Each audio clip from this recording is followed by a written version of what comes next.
찾아서 같이 읽도록 하겠습니다.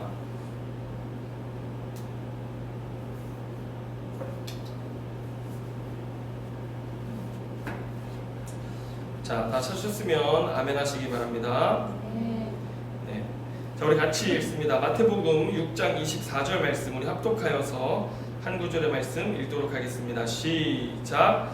한 사람이 두 주인을 섬기지 못할 것이니 혹 이를 미워하고 저를 사랑하거나 혹 이를 중히 여기고 저를 경히 여김이라. 너희가 하나님과 재물을 겸하여 섬기지 못하느니라. 아멘. 자, 오늘 이 말씀을 가지고 신년 영성쌤이나 돈에 대한 주제로 함께 말씀을 나누도록 하겠습니다. 자, 여러분 이번 영성쌤이나 주제가 뭡니까? 돈입니다. 돈. 네. 뭐니 해도 머니가 최고다. 주님이 최고입니다. 네. 돈에 대한 주제이기 때문에 여러분들 많은 관심을 또 가지실 줄 믿습니다. 하지만 뭐 제가 경영학자도 아니고 경제학자도 아니고요. 돈에 대한 전문가가 아니기 때문에 어떻게 하면 돈을 잘 벌 것인가 거기에 대한 말씀이 아니라 돈에 대한 성경의 가르침을 제가 정리하면서 오늘 함께 말씀을 나누길 원합니다. 자, 여러분 성경에요, 이 컴퓨터 성경에 돈이라는 단어를 딱 넣어가지고 검색을 해보면 수많은 돈에 대한 성경 구절들이 나오거든요. 그런데 성경에서도 우리가 살아가는 이 세상에서와 마찬가지로 돈은 어떤 수단입니까? 교환의 수단으로 사용되는 것을 알 수 있습니다. 인류 문화와 역사 안에서 돈은 언제나 뭘로 거래됐어요? 화폐로 이렇게 거래되었는데, 여러분 통상적으로 성경에 나타나는 화폐의 단위들이 있어요. 근데 이런 단위들은 일반적으로 다 무게를 재는 단위였다라고 하는 것입니다.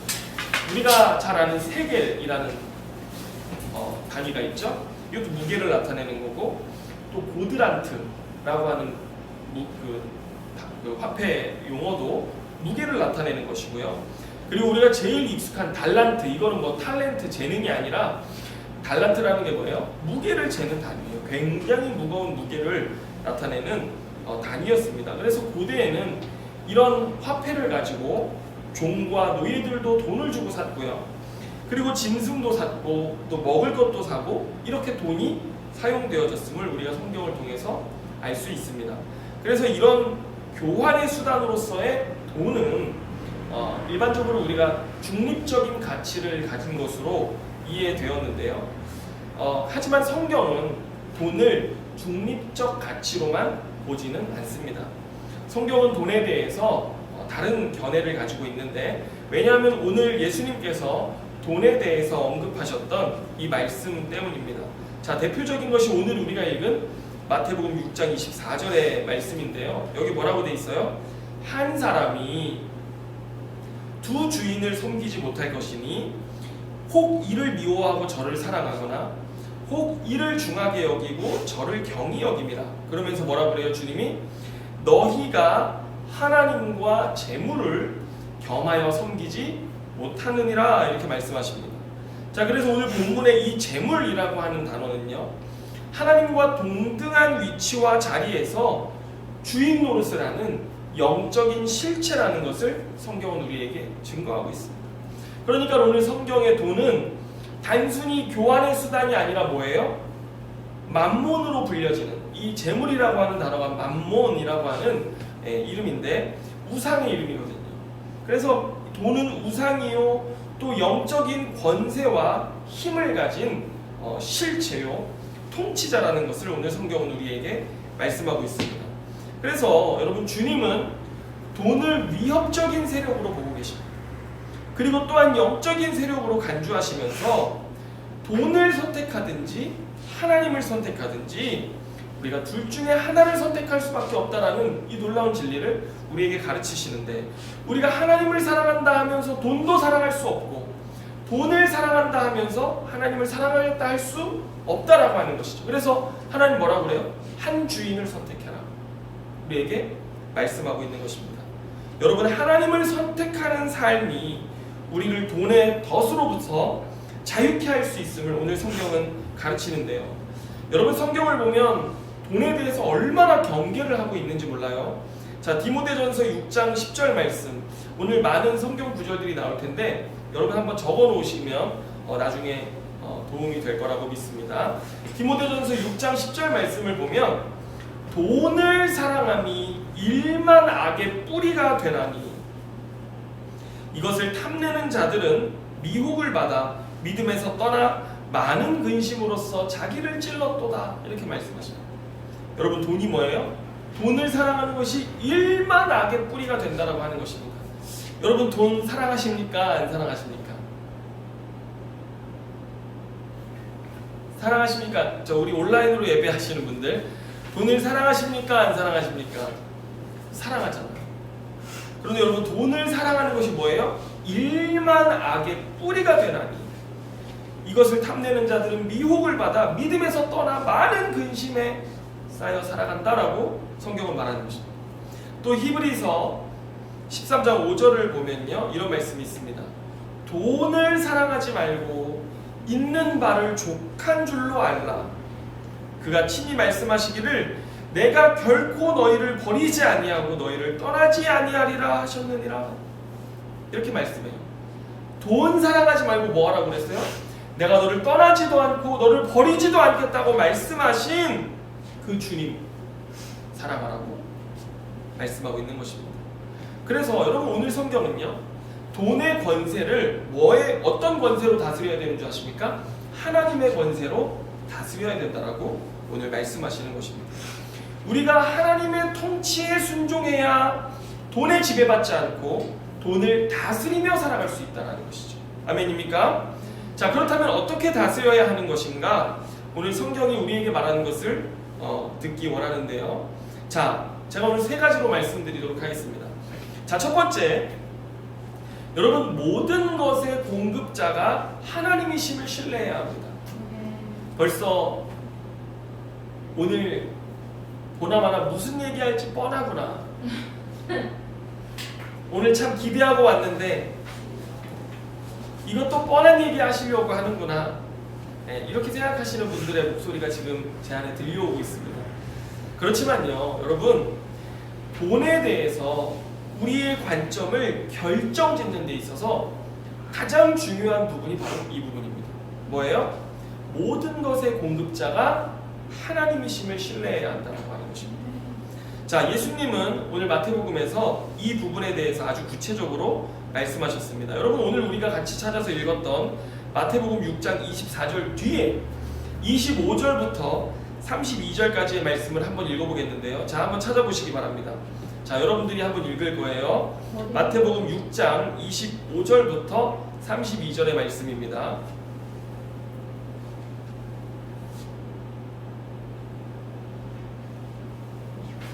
자, 찾으셨으면 한번 읽어보도록 하겠습니다. 자, 여러분들이 읽습니다. 자, 큰 소리로 시작. 그러므로 내가 너희에게 이르노니 목숨을 위하여 무엇을 먹을까, 무엇을 마실까, 몸을 위하여 무엇을 입을까 염려하지 말라. 음식보다 중하지 아니하며 몸이 의복보다 중하지 아니하냐.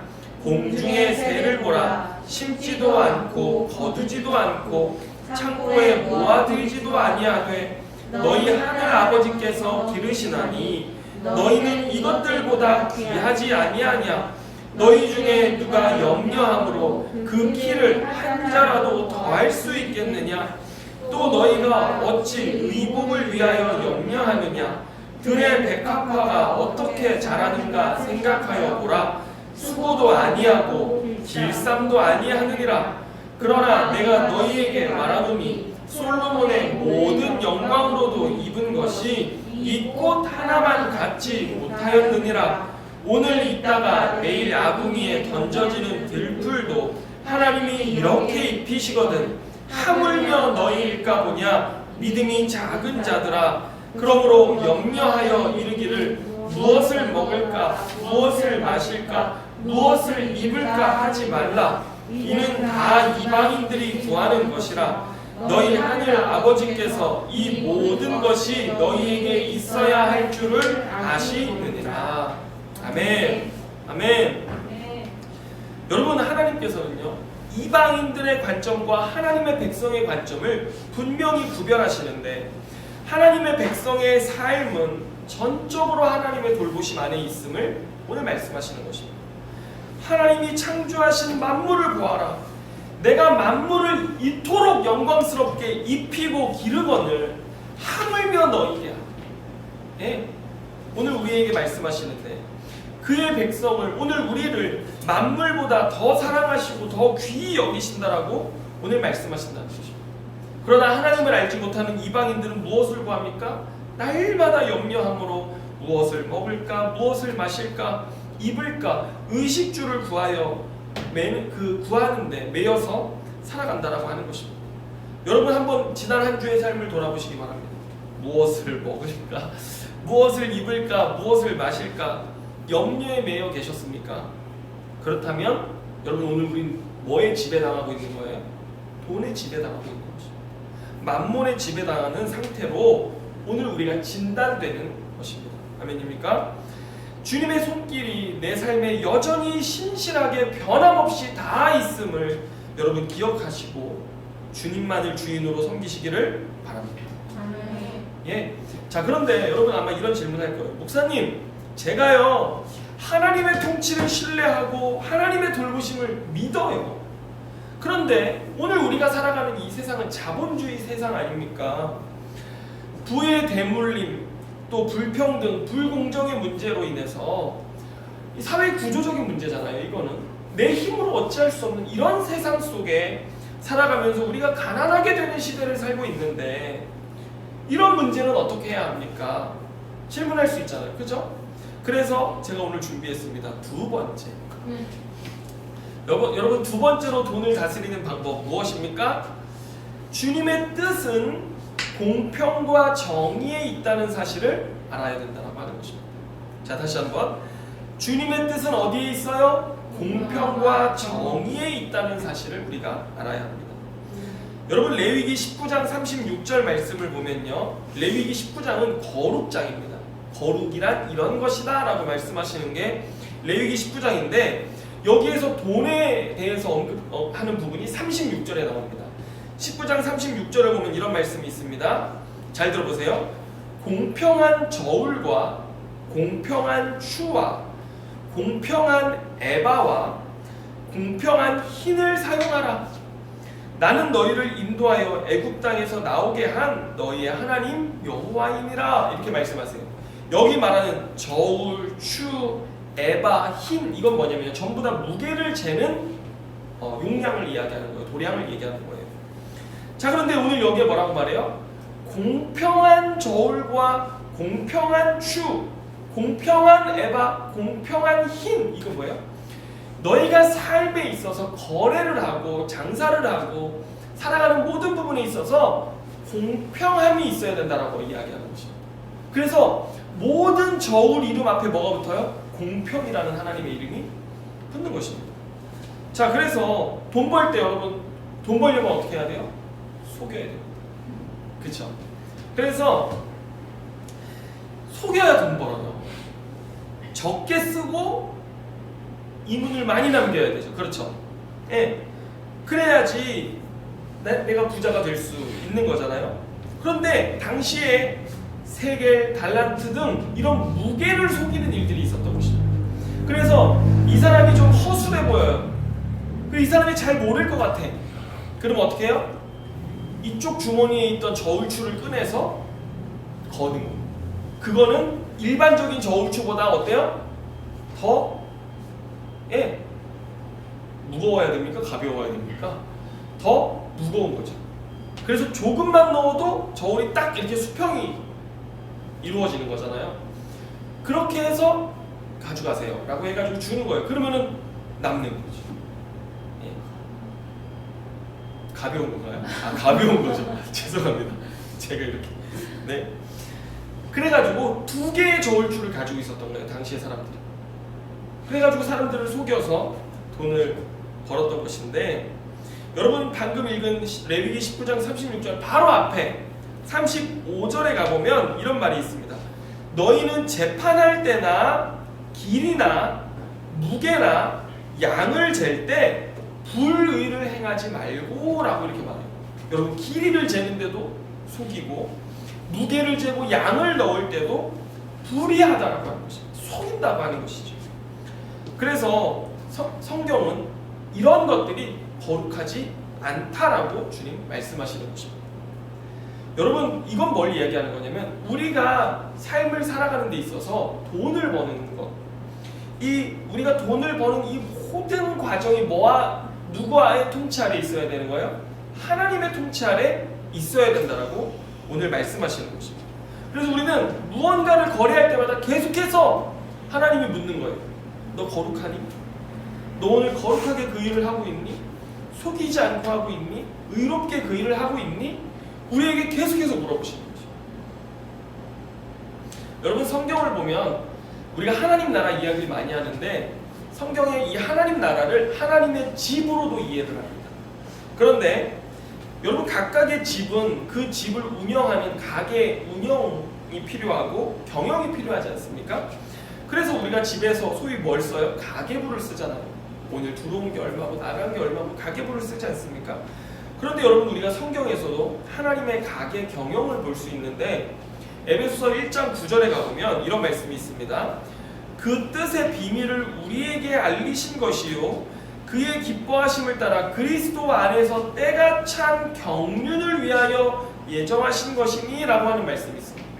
여기 에베소서 1장 9절의 말씀이 뭐냐면 하나님께서 어떻게 이 세상의 구원의 역사를 이루어 가시는지를 이야기하면서 그 구원의 비밀, 뜻의 비밀을 우리에게 알리셨는데 하나님이 기뻐하심으로 그리스도 안에서 우리를 향한 때가 찬 경륜을 예정하셨다 이런 얘기를 하는 거예요.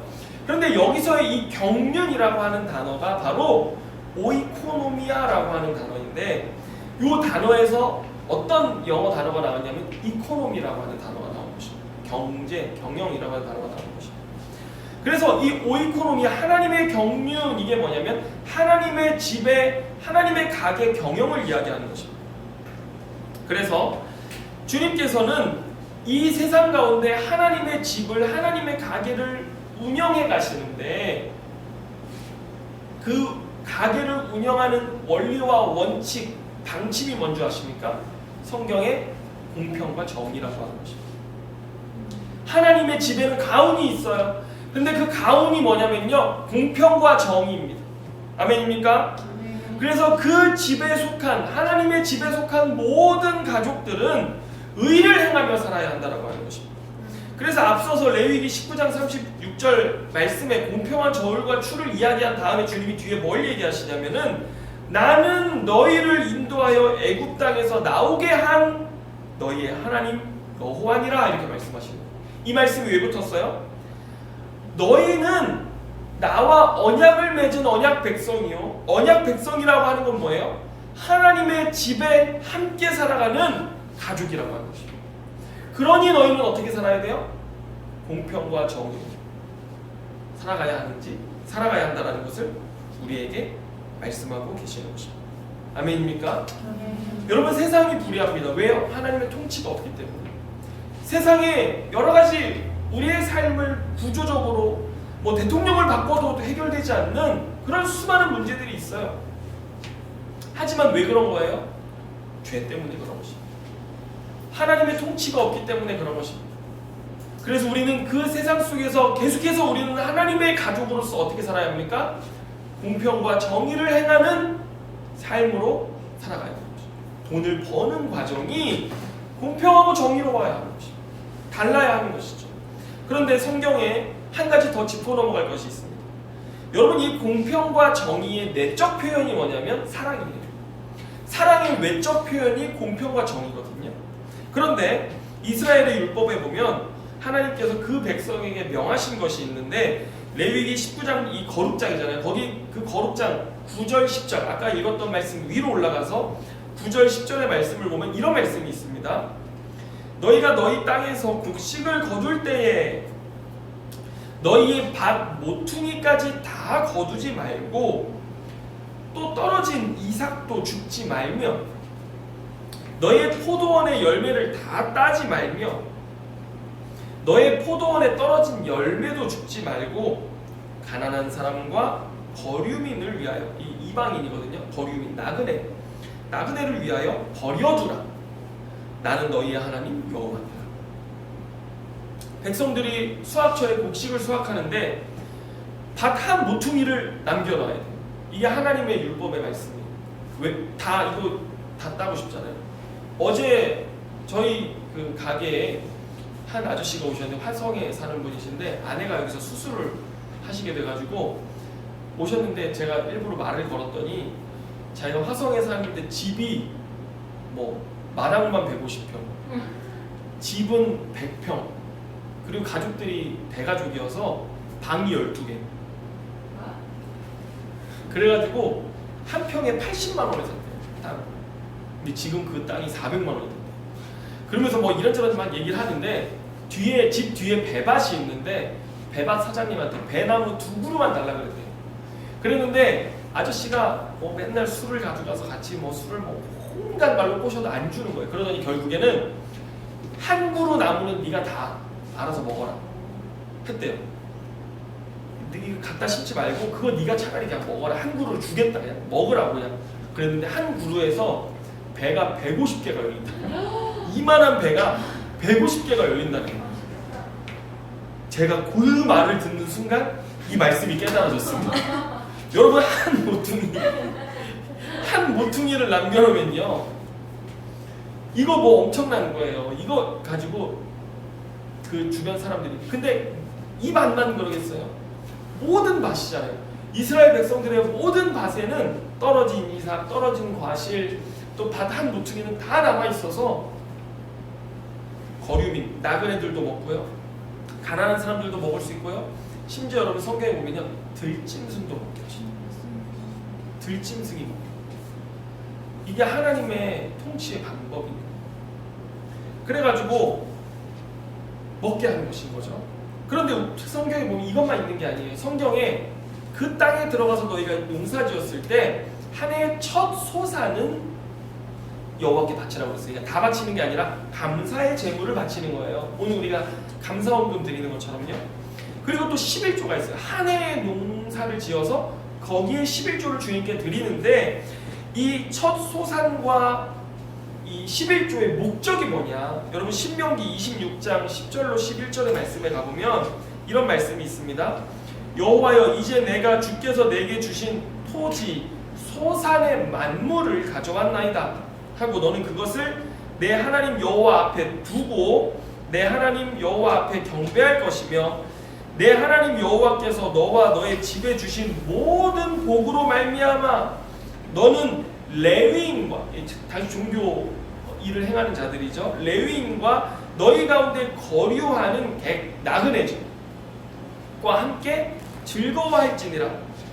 자, 그리고 셋째 해 곧 11조를 드리는 해, 매년 11조를 드리는데 세 번째 3년째가 되는 해마다 드리는 11조는 내 모든 소산의 11조 내기를 마친 후에 그것을 레위인과 객과 고아와 과부에게 주어 내 성읍 안에서 먹고 배부르게 하라. 여러분 그렇다면 우리가 드리는 감사 예물과 11조가 누구를 위한 것이어야 됩니까? 예? 교회를 유지하고 운영하는 것 뿐만 아니라 많은 부분이 가난한 자들을 위해서 베풀어져야 하는 것이라고 오늘 성경은 가르치는 것이죠. 우리의 수입의 일부에도 가난한 자들의 몫이 있어야 하고 오늘날 교회의 재정도 이게 누구를 위해서 쓰여야 되는지 아주 분명하게 성경이 우리에게 가르치고 있는 것입니다. 교회 안에 쌓아둘 것이 아니라 이거 다 어떻게 해야 돼요? 가난한 자들을 구제하는 일에 있어서 힘써야 된다라고 이야기하고 있는 것입니다. 여러분 우리는 다양한 직업과 방법으로 돈을 벌 수 있습니다. 그러나 그 과정과 목적 또한 의로워야 하고 그렇게 번 수입에는 반드시 의로운 사용을 위한 몫이 있음을 기억해야 하고요. 따라서 교회는 이런 자본주의 사회 안에서 끊임없이 어떤 사업을 해 나가야 돼요? 공평과 정의를 세워나갈, 그래서 가난하고 힘들고 또 어려운 청년들이 배부를 수 있는 일들을 위해서 섬겨나가야 할 것이고 특별히 여러분 교회 안에 있는 우리 각 성도들이요 뭐 정치, 경제, 법조계, 의료계, 교육, 문화, 언론계 장차 우리 자녀들이 커서 다 그런 사회로 나아갈 거 아닙니까? 그리고 우리가 그런 세상의 일원으로 살아가고 있지 않습니까? 거기서 뭐 해야 합니까? 우리는? 예? 거기서 의로운 하나님의 통치를 이루어내고 그리고 거기서 소외되고 돌봄이 필요한 자들을 위한 정책과 사업의 방향과 교육의 목적들을 우리가 세워나가기 시작해야 한다는 것입니다. 이것이 빛과 소금된 그리스도인들의 역할이 되어야 한다라고 오늘 성경은 이야기하는데 우리 교회에서도요. 운영위원회 있잖아요. 운영위원회 안에서 어떻게 지역사회를 위로하고 또 함께 배부르게 하는 일들을 해나갈 수 있을지 시대적인 고민들을 같이 품고 교회 안에서 그런 작은 정책들을 만들어가고 감당해 나가야 할 것입니다. 아멘입니까? 자, 이제 벌써 마지막입니다. 자, 돈을 다스리는 세 번째 방법 뭐냐면 부자가 되기를 경계하라 라는 것입니다. 이 말을 들으면 아마도 오늘 이 강의를 듣지 말았어야 하는 것입니다. 안녕히 계세요. 안녕히 계세요. 이렇게 생각하는 분들도 있을 것입니다. 목사님, 부자가 되지 말라니요. 그러면 세상 살아가는 맛이 없어요. 그죠? 제 삶의 이유가 사라집니다. 이렇게 말씀하실 수도 있어요. 아이고 참. 그런데 여러분 성경은 이렇게 가르칩니다. 먼저 누가복음 18장 24절로 25절의 말씀을 한번 볼까요? 자, 예수께서 그를 보시고 이르시되 재물이 있는 자는 하나님 나라에 들어가기가 얼마나 어려운지 낙타가 바늘 귀로 들어가는 것이 부자가 하나님의 나라에 들어가는 것보다 쉬우니라 하시니. 여러분 예수님이 한 부자 청년 또 다른 성경에 보면 관리, 룰러라고 돼 있어요. 통치자예요. 관리예요. 부자 청년인데 관리인 거죠. 괜찮은 남자죠. 괜찮은 남자. 그런데 이 사람이 와서 하나님 예수님 제가 십계명을 다 지켰습니다. 그랬는데 예수님이 딱 한 가지를 물으시는 거예요. 너에게 있는 그 많은 재물을 팔아 가난한 자에게 나눠주고 나를 쫓으라 그랬더니 이 사람이 근심함에 돌아갔어요. 그때 이 말씀을 하신 거예요. 부가 얼마나 예수 그리스도를 따르는 일에 있어서 큰 장애물이 되는지 하나님 나라에 들어가는 것이 얼마나 어려운지 오늘 말씀하시는 것입니다. 여러분 하나님 나라에 들어가시겠습니까? 아니면 부자가 되시겠습니까? 복화술로 얘기하지 말아요. 이렇게 얘기하지 마시고요. 분명하게 얘기하시기 바랍니다. 여러분 부자가 되시겠습니까? 하나님 나라에 들어가시겠습니까? 마스크 썼다고 뭐 이렇게 하지 마시고요. 참말로. 자, 여러분 또 누가복음 6장 24절 25절에 보면 이런 말씀이 또 있습니다. 그러나 화 있을진저 너희 부요한 자여 너희는 너희의 위로를 이미 받았도다. 화 있을진저 너희 지금 배부른 자여 너희는 줄이리로다. 화 있을진저 너희 지금 웃는 자여 너희가 애통하며 울리로다. 이게 팔복에 나온 말씀이에요. 주님이 팔복의 말씀을 통해서 누가복음에 있는 팔복인데 부요한 자들이 하나님 나라에 들어가지 못하게 되고 그들이 어떻게 되는 거예요? 지금은 부요하나 너희는 어떻게 된다는 거예요? 나중에는 하나님 나라 밖에서 가난하게 되고 너희가 지금 배부르나 그때는 줄이게 되고 너희가 웃으나 그때는 애통하게 될 것이다. 말씀하시는 거죠. 그러니 부자 될 겁니까? 하나님 나라 들어갈 겁니까? 하나님 나라. 점점 커져. 유나잖아요. 아직 대답을 안 했네. 또 마가복음 4장 19절에 보면요. 씨 뿌리는 비유에서 주님이 이렇게 말씀하세요. 세상의 염려와 재물의 유혹과 기타 욕심이 들어와 말씀을 막아 결실하지 못하게 되는 거예요. 가시덤불에 씨가 뿌려지면 이 가시덤불이 뭐냐면요. 세상의 염려, 재물의 유혹, 기타 욕심이라고 되어 있어요. 재물의 유혹이 있으면요. 말씀이 자라지 못합니다. 구약 잠언서도 이렇게 말씀하십니다. 잠언 23장 4절에 보면 부자 되기에 애쓰지 말고 너의 사사로운 지혜를 버릴지어다. 이 부분을 다시 세 번역 성경으로 보면 부자 되기를 애쓰지 말고 그런 생각을 끊어버릴 슬기를 가져라 이렇게 돼 있습니다. 주여가 나오고 있습니다 지금. 여러분 부자 되는 것을 성경이 얼마나 금하고 있는지 아십니까? 여러분 이런 데도 부자 되고 싶으십니까? 부자가 되고 싶으신 것 같아요. 제가 지금 보니까요. 여러분 근데 성경에 보면 제가 위로의 말씀을 드립니다. 이제부터 성경에 보면 부자가 되는 것에 대한 긍정적인 면을 또 얘기하는 부분도 있어요. 이제 숨이 좀 트이십니까? 여러분 시편 112편 3절에 보면 부와 재물이 그의 집에 있으며 그의 공의가 영구히 서 있으리로. 집에 뭐가 있어요? 부와 재물이 그 집에 있으며. 아멘 하시기 바랍니다. 아멘. 부와 재물이 우리 집에 있으며. 아멘. 예, 이런 거예요. 근데 여러분 이 시편 112편이 1절이 이렇게 시작해요. 여호와를 경외하고 그 계명을 크게 기뻐하는 자가 받을 복에 대한 이야기예요.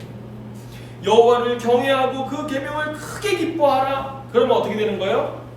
부와 재물이 그 집에 있으며. 여러분 아멘 하고 받으셔야 됩니다. 얼른 받으셔야 됩니다. 아멘. 네.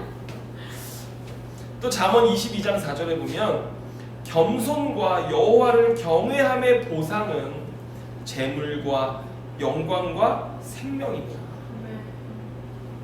겸손히 주님을 경외하는 자, 그에게 주시는 주님의 보상이 뭐예요? 재물이 포함되어 있는 것입니다. 얼마나 좋습니까? 실예로 이제 실예가 있어야 되잖아요. 창세기 13장 2절에 보면 이런 말씀이 있어요. 아브라함에게 가축과 은과 금이 풍부하였다.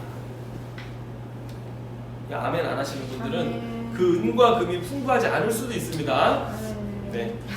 아브라함에게 가축과 은과 금이 풍부하였다라고 해요. 왜요? 아브라함은 어떤 사람이었어요? 주님을 경외하는 사람이었죠. 또 창세기 26장 13절에 하나님은 이삭을 부자가 되게 하셨는데 유명한 표고 말씀입니다. 이렇게 집에 그 신방 가면 주는 액자에 항상 들어가는 말씀 뭐예요? 그 사람이 창대하고 왕성하여 마침내 거부가 되어 이렇게 되어져 있어요. 근데 이게 언제인 줄 아세요? 지금 흉년이 들어서 이삭이 이집트로 가려고 그랬어요. 근데 주님이 멈춰서라, 가지 말아라, 이 땅에 머물러라 했는데 아브라함은 갔거든요. 이삭은 어떻게 했어요? 머물렀어요. 순종했어요. 그랬더니 흉년 중에 100배나 아멘 이렇게 하시죠. 100배나 하나님이 축복을 주셔서 창대하고 왕성하여 마침내 거부가 되었다. 여러분 주님의 말씀에 순종하고 주님을 경외하기를 기뻐하는 삶의 복이 부욕해 되는 거라는 것을 오늘 성경은 또 이야기하는 것입니다. 참 이상하죠? 성경은 부자가 되는 것에 대해서 엄청난 우려를 표함과 동시에 하나님의 사람들이 부와 재물을 소유하는 것에 대해서도 증거하고 있거든요. 이거 이상하지 않습니까? 뭐가 문제인 것인가? 성경을 보면 한결같이 부자들의 행태를 지적하는 하나님의 말씀들이 있어요. 근데 그 부자들의 행태가 무엇이냐? 여러분 디모데전서 9장 6절 말씀을 보면은 부하려 하는 자들은 시험과 올무와 여러 가지 어리석고 해로운 욕심에 떨어지나니 곧 사람으로 파멸과 멸망에 빠지게 하는 것이라 이렇게 되어 있습니다. 부자가 되고 싶어요. 부하려고 하는 사람들은 어떻게 돼요? 돈이 많아지는 게 문제가 아니라 수많은 시험과 올무가 그를 해로운 욕심에 떨어지게 한다는 것입니다. 그래서 그게 사람을 파멸과 멸망에 빠뜨린다고 하는 것입니다. 그래서 이어지는 디모데전서 6장 10절 앞에서 읽어드렸던 말씀인데 그러니 돈을 사랑함이 일만하게 뿌리가 되니 이것을 탐내는 자들은 미혹을 받아 믿음에서 떠나 많은 근심으로써 자기를 찔렀도다. 여러분 돈을 사랑하니 뭐하게 돼요? 탐심을 갖게 돼요. 그래서 이리저리 유혹에 빠지게 되는 것이고 결국 믿음도 잃어버리게 된다라고 하는 오늘 성경의 말씀인 것이고요. 여러분 부자들의 두 번째 행태가 무엇이냐면요, 교만입니다. 탐심, 욕심에 뒤이은 교만이 있어요. 신명기 8장 17절에 보면 그러나 너희가 마음에 이르기를 내 능력과 내 손의 힘으로 내가 이 재물을 얻었다 말할 것이라. 이렇게 말씀해요. 주님께서 가나안 땅에 들어간 이스라엘 백성들에게 경고하시는데 뭐라고 하냐면은 여러분 신명기 8장 그 앞에 12절 14절의 말씀을 보면 너희가 그 땅에 들어간 다음에 먹어서 배부르고 아름다운 집을 짓고 거주하게 되며 또 너의 소와 양이 번성하며 은금이 증식되며 내 소유가 다 풍성하게 될 때에 너희의 마음이 교만하여 내 하나님 여호와를 잊어버릴까 염려하노라. 여호와는 너를 애굽 땅 종되었던 집에서 이끌어내시고 이렇게 되어 있습니다. 여러분 그들이 하나님이 인출애굽시켜서 인도하여 들어가게 하신 가나안 땅에 들어가서 먹고 살만하고 배부르고 은과 금을 쌓다 보니 어떻게 돼요? 주님을 잊어버리는 것입니다. 그래가지고 어떤 결과가 일어나요? 내 힘과 내 능력, 내 손의 능력으로 이 재물을 얻었다 말한다는 것입니다. 그래서 주님 뭐라 그래요? 여호와는 너를 애굽 땅 종되었던 집에서 이끌어내었다라고 이야기를 하는 것입니다. 주님이 이런 단서를 붙이시는 거예요. 너를 여기까지 인도해 이끌어 은혜를 베풀어 오늘의 너가 되게 한 거 누구라는 걸 기억해야 되는 거예요. 하나님의 집의 가장이신 하나님이시라는 거, 여호와시라는 것을 기억하라고 하시는 것입니다. 아멘입니까? 그런데 하나님의 백성들이 이 지경, 내 힘, 내 능력으로 벌었다라고 하는 이 지경이 되면 이제 악이 들어오기 시작하는데 어떻게 되냐면 야고보서 5장 4절에 보면 이런 말씀이 있어요. 보라, 너희 밭에서 추수한 품꾼에게 주지 아니한 싹시 소리를 지르며 그 추수한 자의 우는 소리가 만군의 주의 귀에 들렸느냐. 밭에서 일을 시켰잖아요. 임금을 줘야 되잖아요. 안 줘요. 나중에 줄게. 안 줘요. 야고보서의 배경을 보면요, 당시에 지주들이 수많은 사람들의 재산을 빼앗고 그들을 노예로 종삼았는데 그들이 일을 하면 돈을 줘야 되잖아요. 안 주는 거예요. 나중에 줄게 하고 안 주는 거예요. 왜 계속 안 주냐? 그래서 항의를 하니까요, 그들을 죽이는 것입니다. 이런 일들이 일어나는 세상이 당시 1세기 세상이었어요. 그런데 어떤 주님 뭐라고 하세요? 품삯을 주지 아니하는 것이 그 소리가 내 귀에 들리고 그리고 그 추수꾼들의 우는 소리가 내 귀에 들린다라고 이야기하는 것입니다. 이제는 이들이 돈의 욕심에 사로잡혀서 이런 불의를 저지르고 있다는 것을 말하는 것이고, 또 구약 미가서를 보면요, 당시 지도자들의 타락상이 담겨 있습니다. 미가서 3장 11절에 보면 그들의 우두머리들은 뇌물을 위하여 재판하며, 뇌물로 재판을 그르쳐요. 그들의 제사장은 싹쓸 위하여 교훈하며, 한마디로 이거예요. 오늘 사례비 얼마 받는지를 고려해서 가르치는 거예요.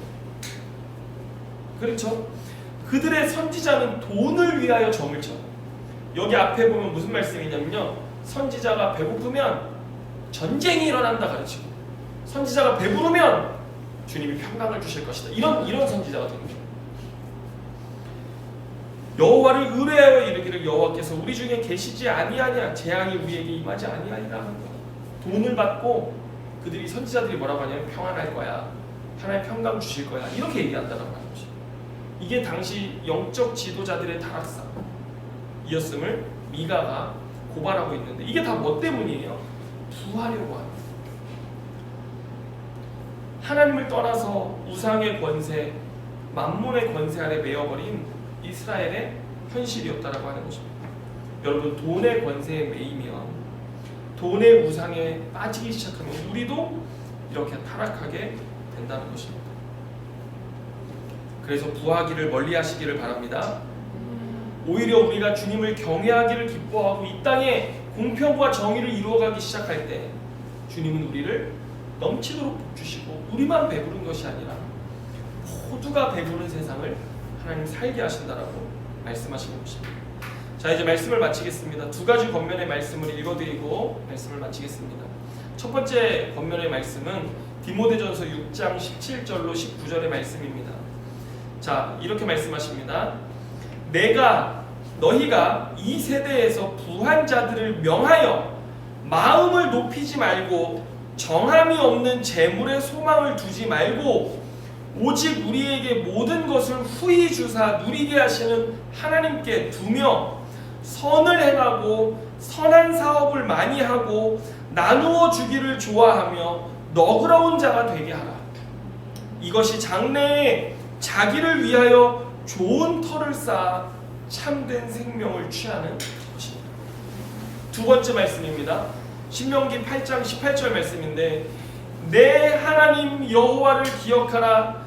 그가 너에게 재물 얻을 능력을 주셨음이라. 이같이 하심은 너의 조상들에게 맹세하신 언약을 오늘과 같이 이루려 하십니다. 주님은 신실하게 우리의 삶에 역사하셔서 우리에게 재물을 얻을 능력까지도 주시는 하나님이시다. 믿으시고 오늘 주님을 기쁨으로 경외함으로 이 세상에서 돈을 다스릴 줄 아는 하나님의 백성들 다 되시기를 주님의 이름으로 축원합니다. 기도하겠습니다. 주님 감사합니다. 우리가 부자가 되려 하는 어리석음에 빠지지 않게 하시고 돈을 다스리며 주님을 경외하기를 기뻐하며 주님이 우리의 집집마다 채우시는 놀라운 은혜 가운데 감격하며 살아가는, 또 이 땅 가운데 하나님의 나라 공의와 공평을 이루어가는 하나님의 가족으로 빗되어 살아가는 우리 성도들 다 될 수 있도록 인도하여 주옵소서. 모든 것 주님께 감사드리며 예수님의 이름으로 기도드립니다. 아멘.